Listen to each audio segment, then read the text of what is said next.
Here, Bill. Hey Phil. How's it going? All right. How are you doing? Okay. Gonna wait. Hopefully, we'll get folks attending. We had a decent attendance yesterday from the FPGA meeting, so I Okay. was trying to be hopeful that people would show up to this one.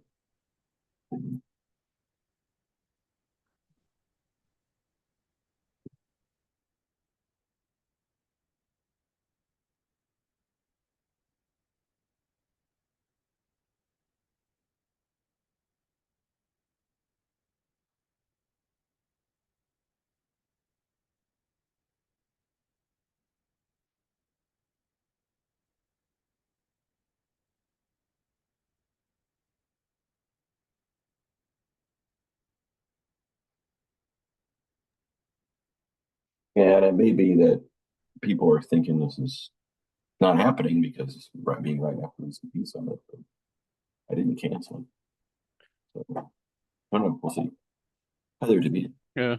Well, if nothing else, we can do a recap of what happened at OCP. Yeah, there's that.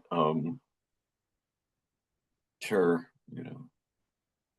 Um, Hey, David. Hi.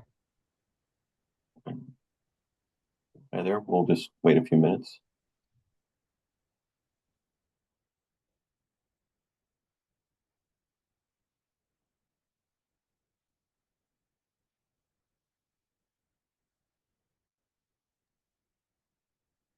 Yeah, and I may still just go ahead with the tool demo, and people could just watch the replay, you know, even if, because we skipped it last time because we didn't have really any participation. So we decided to bump it by a week. Well, not a week, but 2 weeks, But at this point, I don't want to just wait any longer, so I can always show off the demo, and whoever wants to watch the replay can watch it.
All right, well, we'll just go ahead and get started, even though we don't have a lot of folks on today.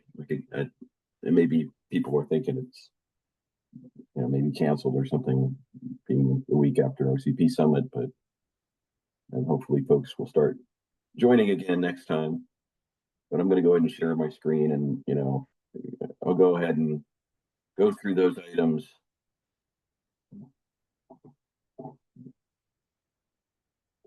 Let me know. Can you see that? Yes. Yeah, I can see it. Okay, great. Yeah, so last meeting we pretty much cut it short. It was 2 weeks ago. People may have thought it wasn't happening due to the following week being OCP Summit, but no. And so I had pushed off the fruit packaging tool demo to this session or this week, and I'm just going to walk through it, as well as kind of going through schedule and OCP Summit debrief, etc. One thing I didn't have on here that I forgot to put on here, but I do want to bring up is the webinar. And I started some slides on that, and I'll show you that in a little bit and kind of what the plan is there. But probably won't get into any of these other items because we don't really have enough folks on. So, but I'll point you to where the current scope is in the tracker. Anyway, so essentially on the schedule, here, I'll pull that up. Schedule is right here. So, so last week was the summit. Went pretty well. I'll talk about in a second. But as you can see today, these were the items we wanted to start talking about. One of the things, and I'm going to bring it up here in a little bit, is wanting to talk about the intersection with open boot management framework and the open platform firmware guys who are working on a configuration. They've got a configuration work stream. So really next week I wanted to talk about that. And what I do have is the open boot management framework folks have they have a spec that's public now, and they've got slides that just they presented at the summit. I didn't make it to their session, but I actually, since the slides are out, I watched the replay of what they're doing, and of their session, and I thought it'd be a good topic to go over next time. So I guess I'm just going to dive right into the summit here. So here's the slides, and or here the replay. Go ahead and I'll copy this into the chat. I definitely recommend spending some time looking at it. Had a decent. This was Thursday morning at 9 a.m. So the MHS track started at 8 in the morning and ran until like about 11. So it was kind of 11 or 10 or it might have been 11. Anyway, the point is, it was early on the last day, so had maybe about a third of the room full. Ran out of time.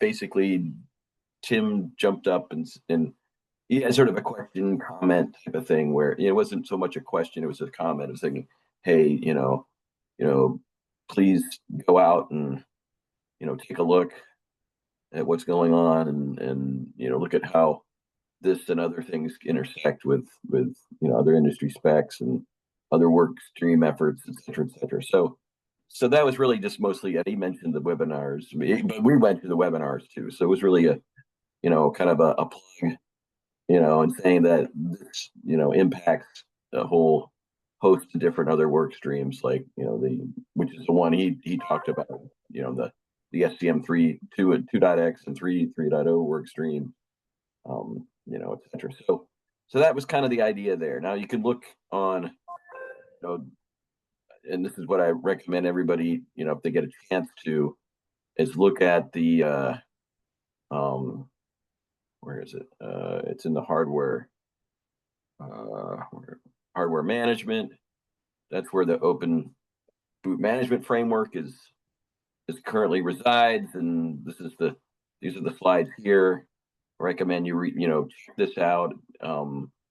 Pretty complimentary. I need to talk to and unfortunately I didn't even I couldn't attend their session. I would have wanted to meet them, but it was Janusz Dursky was the one who presented. But I would have wanted to meet some of the other OBMF folks. But my plan is to reach out, and we're already trying to, so I know you guys, Intel, are part of that. So, I'd recommend if you're not part of their CLA, recommend you becoming part of their CLA, and we are pursuing that, and hope to be, HP is pursuing it and hope to be joining soon. I think we were accepted. We just need to get the CLA signed. Anyway, the point is, they do have some public documents, and that's freely reviewable. Let's see if I can find it here. And I'll send out the link to that, and definitely, yeah, it's this Open Compute OBM. It's on GitHub. Copy that in the chat. Oh, hi there, Arun. Yeah, so they have, this appears to be public, so they posted the link in the in their their work stream session. I mean, not session, that work stream, but in their speaking session. So this would be something we, I think, in the schedule, we want to review that, as well as the open platform firmwares. They've got I think a 0.3 for their configuration spec.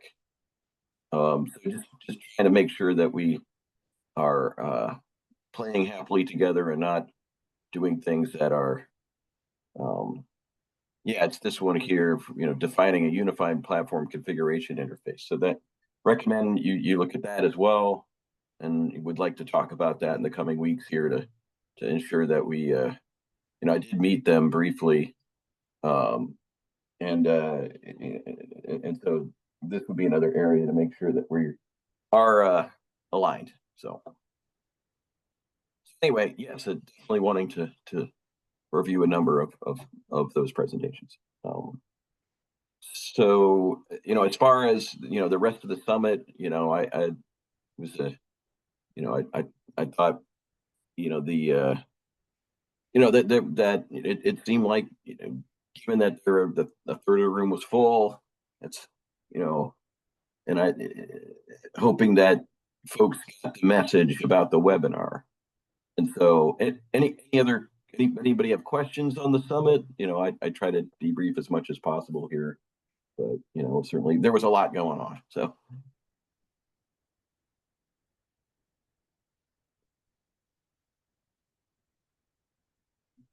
all right. So, basically, I'm gonna to the webinar slides.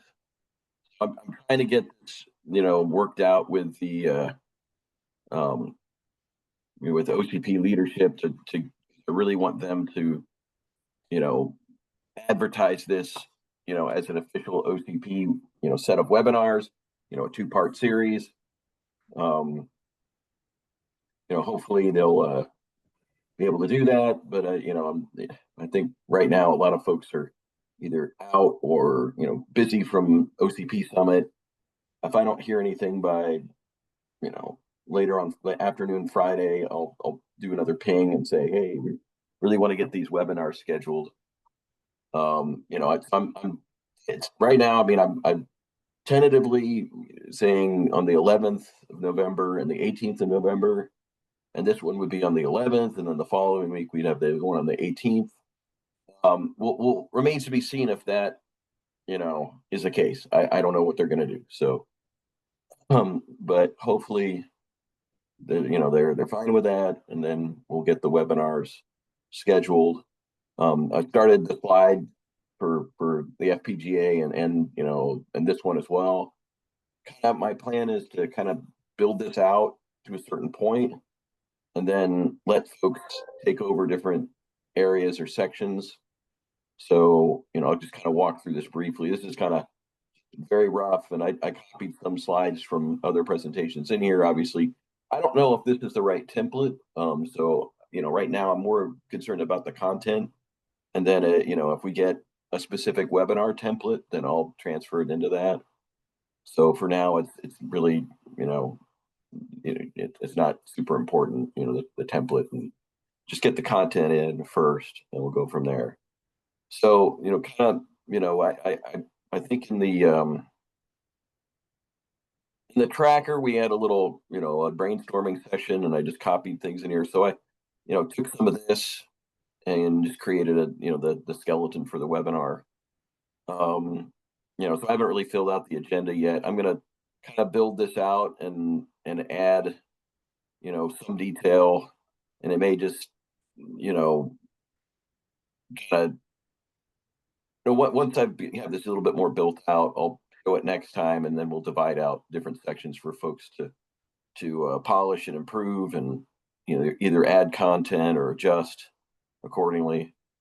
But for now, I'm just gonna build it out, and then by next week I'll put the slides up on the Google Drive for everybody to start contributing to.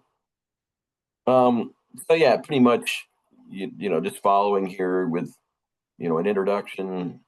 So that's what add section introduction,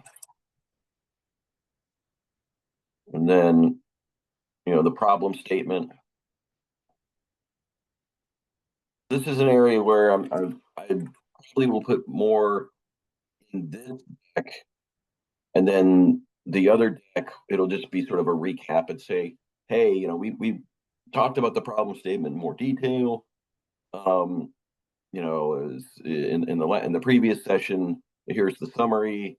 If you want to know more, then go back to that. So this is the deck that'll have more details around the problem statement. Actually, I probably should. Well, and then the work stream overview of what the specs are.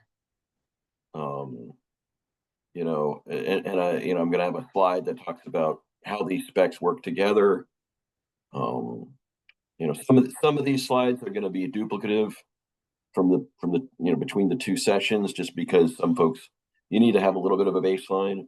But again, I'm probably going to spend more time in this slide deck than the other one, than the FPGA one.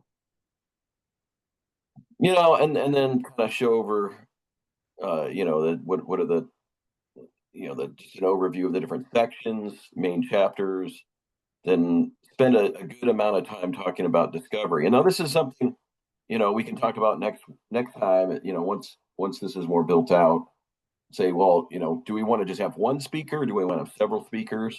And it may be good to have, 2 or 3 speakers on this. And it's mostly because, it's going to be pretty tiring for one person. So, we may decide to have somebody take the discovery section, the through layout, that's another section that would be good to, have somebody talk about. I have this, a lot of these slides are, taken from other decks, but that would be sort of the next big area, is the through layout, and then the JSON file discussion. And so this would be, going through kind of talking about, the more of the details. And we may just go ahead and show like a mock-up in schema and VS Code, talk about, maybe the peripheral mock-ups, which I didn't add here. I should put that in.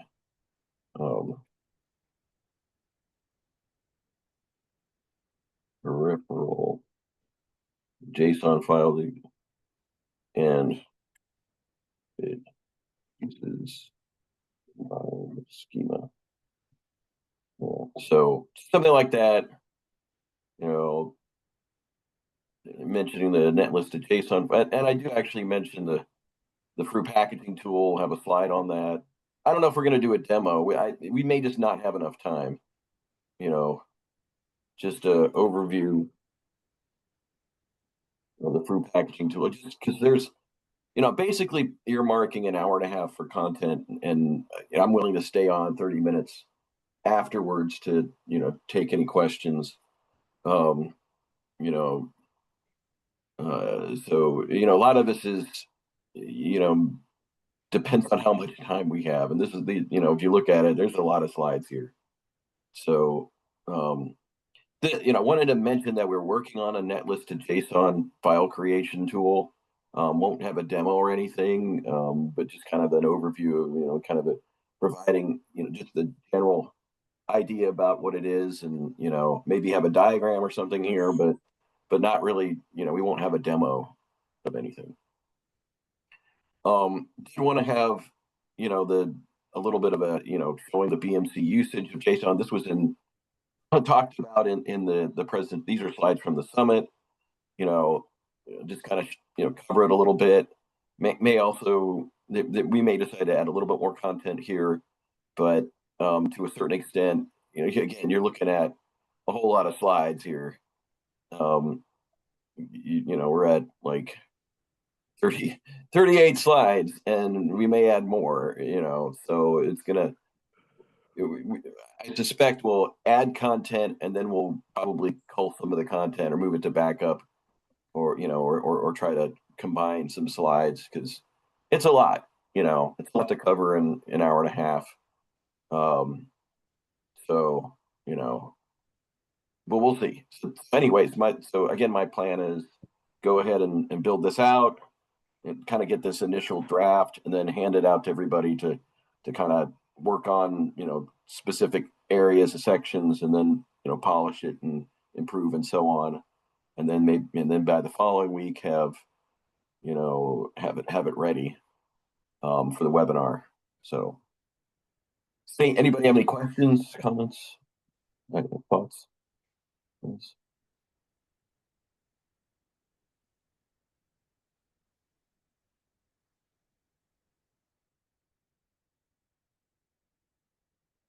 All right. Well, stay tuned. We'll get it ready. Go ahead. No comments. No, sorry. I think it's similar to like yesterday what we discussed, but yes. Yeah, pretty similar situation. We'll have a lot, but then, likely, reduce things down quite a bit, or try to combine some slides or combine different areas. It just kind of depends. Yeah. So that's good. All right. Yeah. So we'll go ahead and, by next week we'll talk through it there. It looks like Bill had a drop.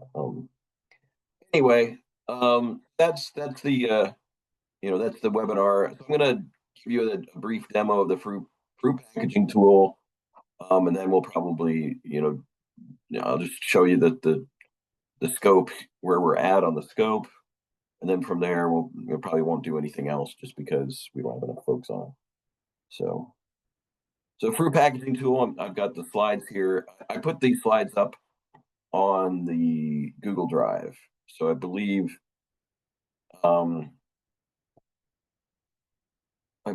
that they're out there. Let me double check.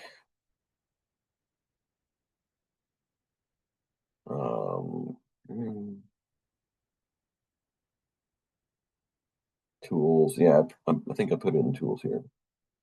Yeah, the PowerPoint and both PDF and PowerPoint. So it's available out there if you want to take a look at it. So I'm going to go ahead and walk through this.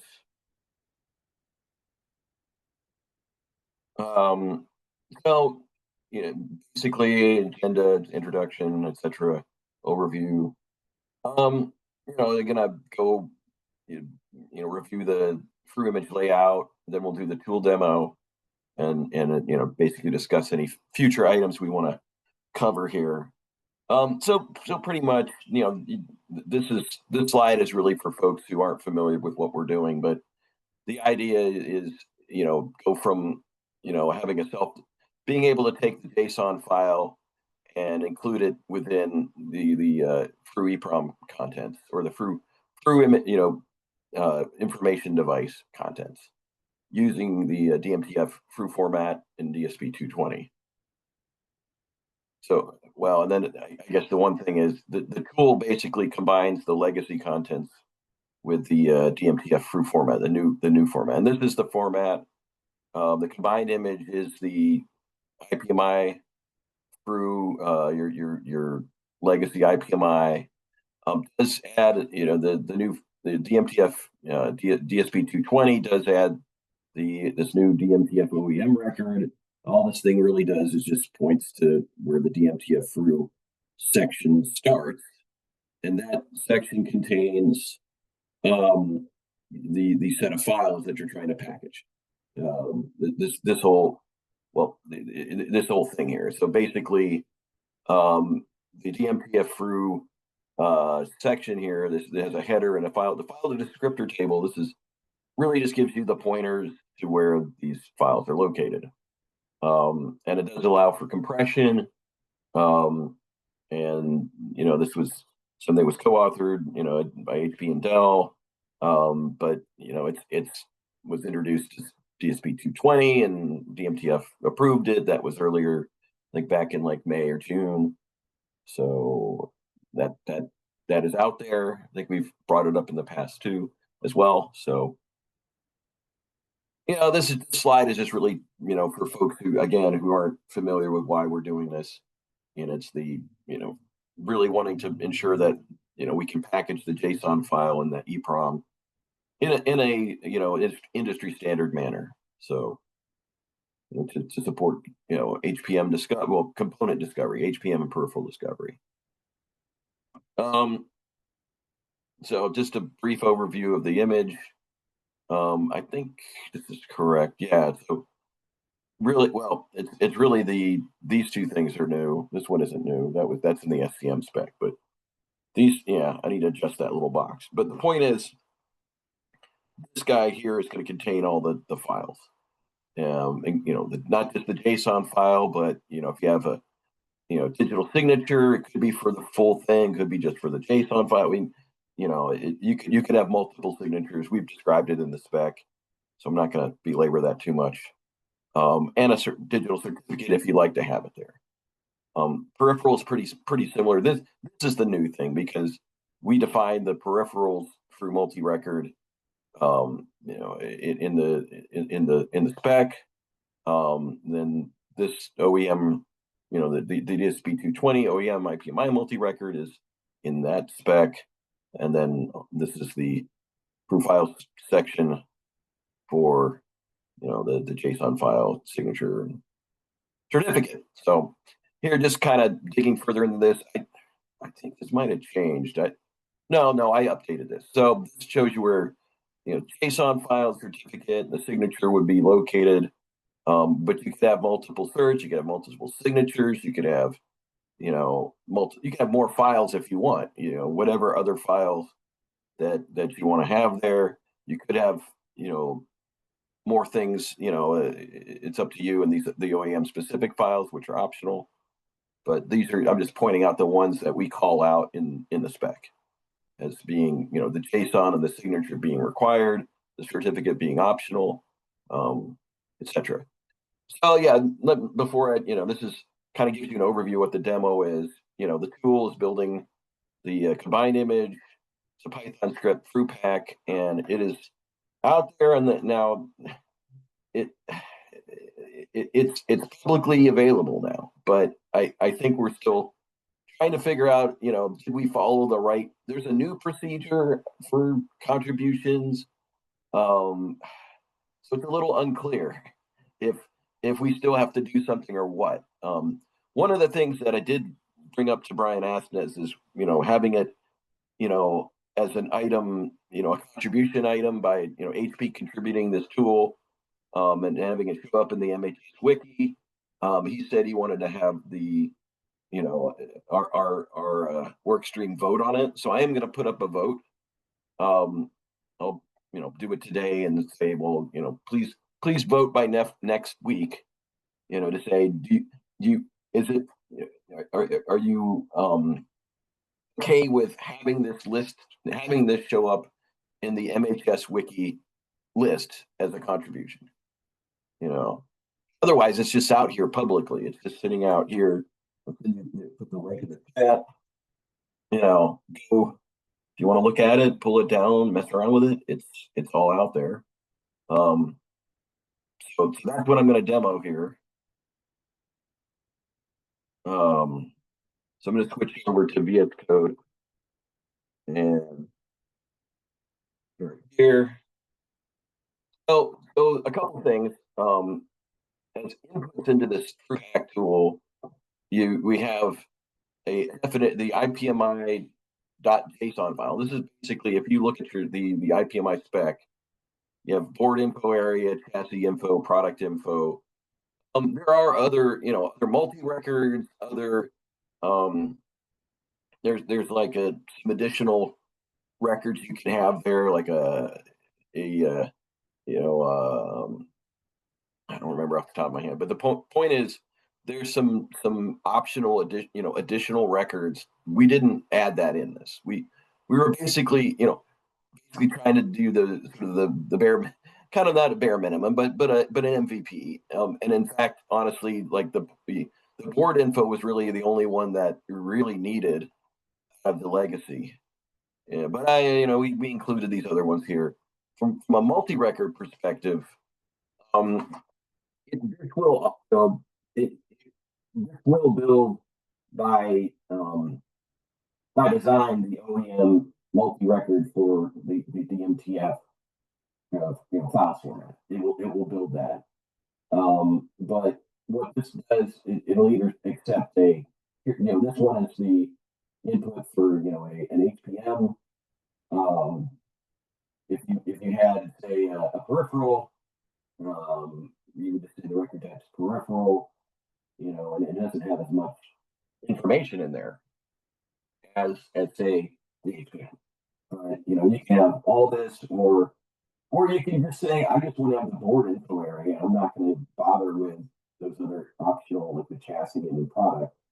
So these are these are example, input files, and they are part of the contribution. So you can look at that for guidance, and then in addition to the IPMI one, you also have a one that describes what you want to pack in for the fruit files, DSP 220. And so what basically for each file you want to, so I did a couple really simple, files. It doesn't have to be just a JSON file. Like I said, you can have multiple things here. So this example, I just took the test file, which is it says this is a dummy test file. And like, FL2 here is, okay, I've got two dummy test files. So there you go there. And then FL3 is actually more aligned with, what you would actually use it for, which is I've got a JSON file that I gzipped, and it shows you the compression. You can, so a couple things with the tool is you can, if it's compressed, you want to indicate it's compressed, but you could pre-compress it, or you can actually have the tool compress it, and that's an optional flag, as well. So and that's an input flag. But here I'm just taking things that I've pre-compressed, and I've got the indicate that it's gzipped, and then this fake signature gets tacked on, and it's basically another file, but it's saying it's just a binary file. It's not compressed. So that's kind of the idea. So those are the input files. Here the demo. Here's the fruit pack tool. Basically, this is what it takes as the as the command lines in the oh, hi there, Chit Trick. Hey, so we're going over the fruit packaging tool.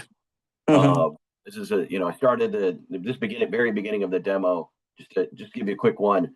Inputs are an IPMI.json and FL JSON. So the IPMI is just your standard, IPMI related, board info, chassis, blah blah blah.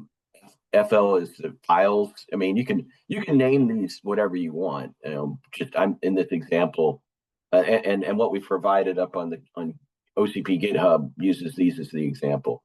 So fruit, these are the inputs. I'm going to just go ahead and launch this. What it's going to do is it's going to build a test image. That's your fruit EEPROM image, and it takes these as your inputs. Minus V is verbose, so you're going to see a whole pile of garbage flying through there. But you don't have to have verbose if you don't want to. So yeah, this -G, which I'm not using it for this, but you could use it to compress all files marked with a gzip flag, you know, in the JSON. So the tool will gzip for you if you want it to, versus, you know, and I'm for this demo, I'm just using pre-compressed files. So I'm gonna run this. Hopefully this doesn't crash and burn, but yeah, I think I ran into quite often. So let's see what happens here. We have tested this, but maybe, you know, something's changed. It's actually being really slow. I got forced upgraded to Windows 11, and now everything's dog slow. All right, so it actually, you know, it finished writing the image. If you look, does give you some debug output. It shows you what, you know, is the you know, buffer for, you know, like here's the IPMI through, you know, through, or just here's the full image buffer, 335 bytes, because, you know, all we have here is some, you know, this is a dummy plain text file. So if you look at this, the image, you know, hex editor, you can see it, you know, here's all the stuff that's packed, you know, your area up here is the, you know, your standard IPMI, and I just put some, you know, okay, said HPE in there. Didn't have to say HPE, but it's in our input file, and they say this is a dummy plain text file.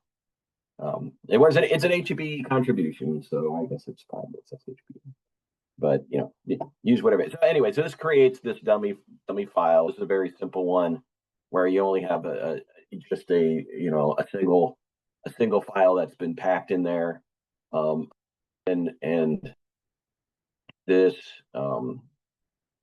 here I'm going to do this. I'm going to take this and then, you know, rename that test1. Go ahead and comment that out. I'll run this one. This is slightly, you know, more complicated because it has the two files and it says it's a peripheral. And we'll go ahead and debugging.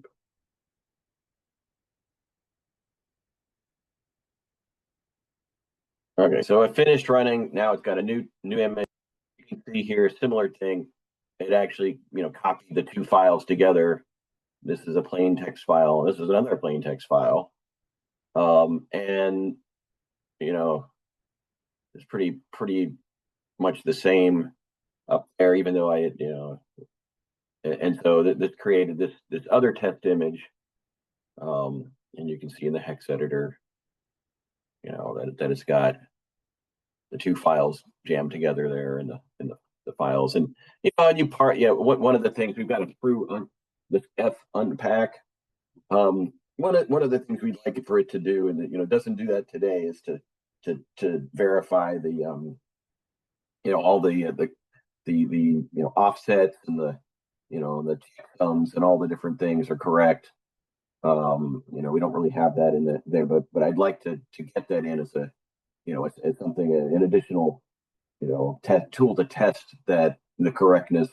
I mean, basically, I had to verify it by hand, or in a spreadsheet, but basically, I had to verify it manually. But I'd like for, you know, as a future item, is the unpack tool to also be a verifier. So, so I'll do this. Rename that. So the past one is where you're building something that would, oh, actually, not, I want to build something that's more like what you would, you know, would be an actual HPM, where you would have, you know, this, you know, these files should be in here. Yeah, through, you know, signature, you know, example leaf signature, and the JSON mockup. So this is just a, you know, our JSON mockup that's been gzipped. So it's, you know, not as big, you know. You know, it's still about, you know, what, or 13K or something, but zipped, but it's still not anywhere near the hundreds of K they're not at one end. Anyway, the point is, this is going to look closer to being real world. So, that's, and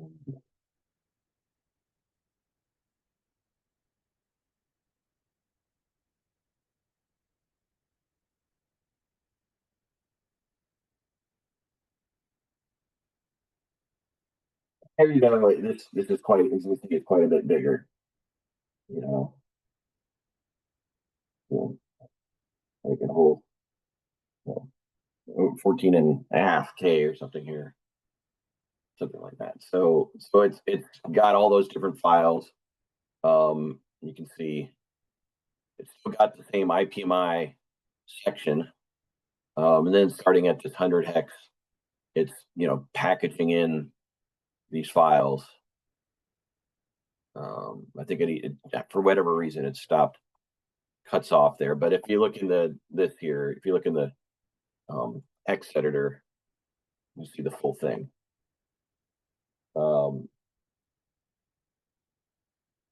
It goes all the way down to the end here where it packs in the, you know, the binary thing is just says this is a fake signature, or, you know, it's just, yeah, so it just packs that in, you know, the example lease certificate, etc. So you get the idea. You know, I can compare them, but you know, if you look, you can see that you build them yourself. You can take a look at it and see how, you know, how that works. But you know, this is a, you know, this is a start. This is an example.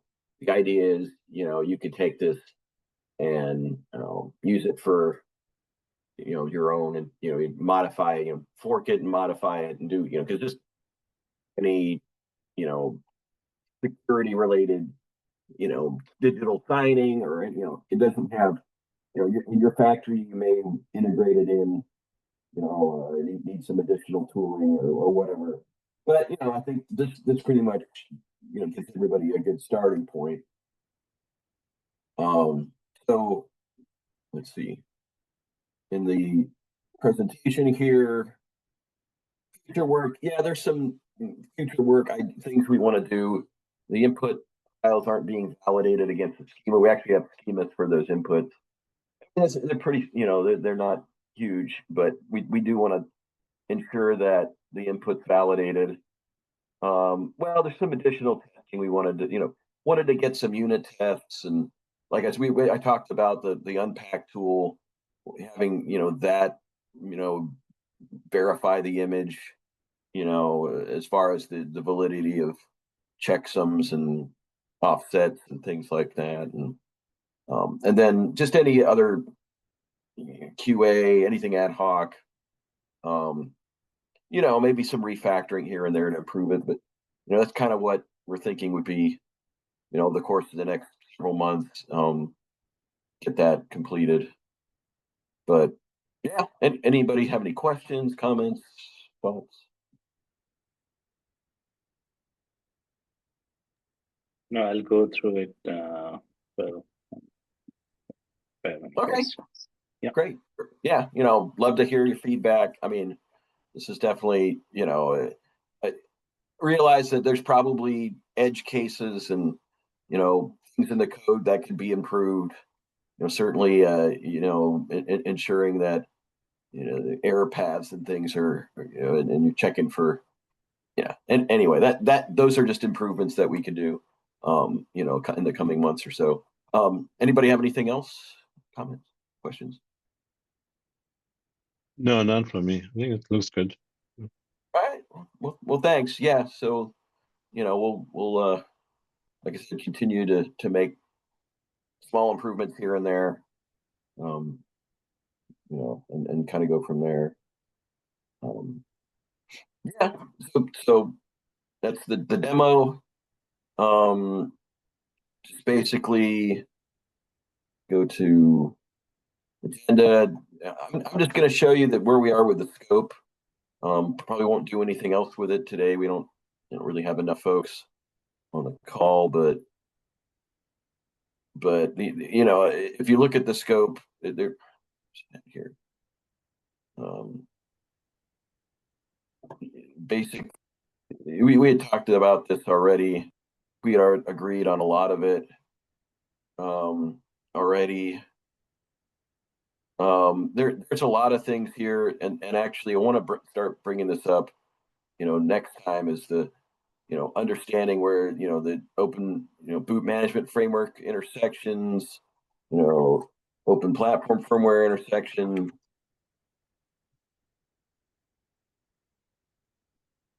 And just try to start, looking at that to ensure that we've got alignment, and that's kind of the idea. So that's sort of near term, as we, get access to, now that we've got, they've got their specs on their wiki, and there's the OCP Summit slides. You can, and replays, you can look at that, and we'll start trying to figure out how this all fits together, and how much do we really need to put in the boot portion versus can we just point to OBMF? Can we point to some other things? And then I've got on the scope, we had already agreed, because these were items that we pushed out from 0.5. So there's one thing that came up, just really regarding the specs for like PCI, chems and OCP NIC, and then potentially there's others, but you need to understand if there's anything missing from those specs, anything in their FRUs that need to be potentially added, that is a gap.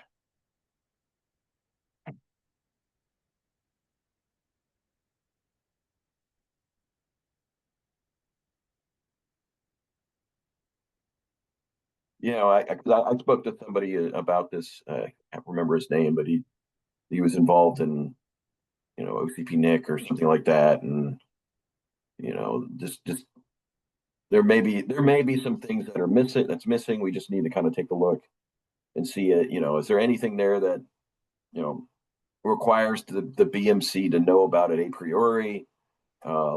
If so, is that something that can be encoded in the FRU?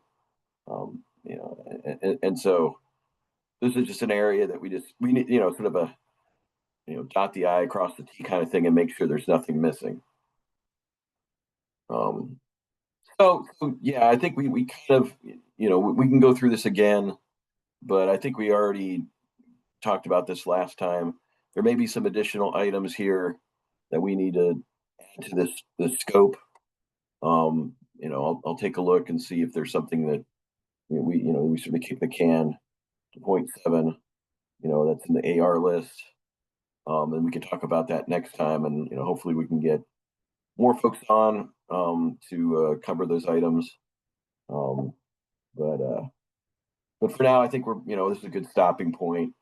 Like I said, I'm going to put the replay of this up once I see it, and I'll send out a note saying replays available. So if you're interested in the FRU tool, we've got the demo there, and we'll just go from there. Anybody have any items we want to cover? We can kind of break a little early, 10 minutes early. None, none from me. I think we can break. Okay, great. Yeah, and like I said, hopefully we'll start seeing some interest, especially with when we get the webinar. Hopefully that'll be well attended, and we'll get a lot of feedback. And we'll just go from there. Anyway, well, thanks everybody. I don't have anything else this week, so we'll break 10 minutes early and talk again next time. Okay, thank you. Thank you, and bye. Right, thanks.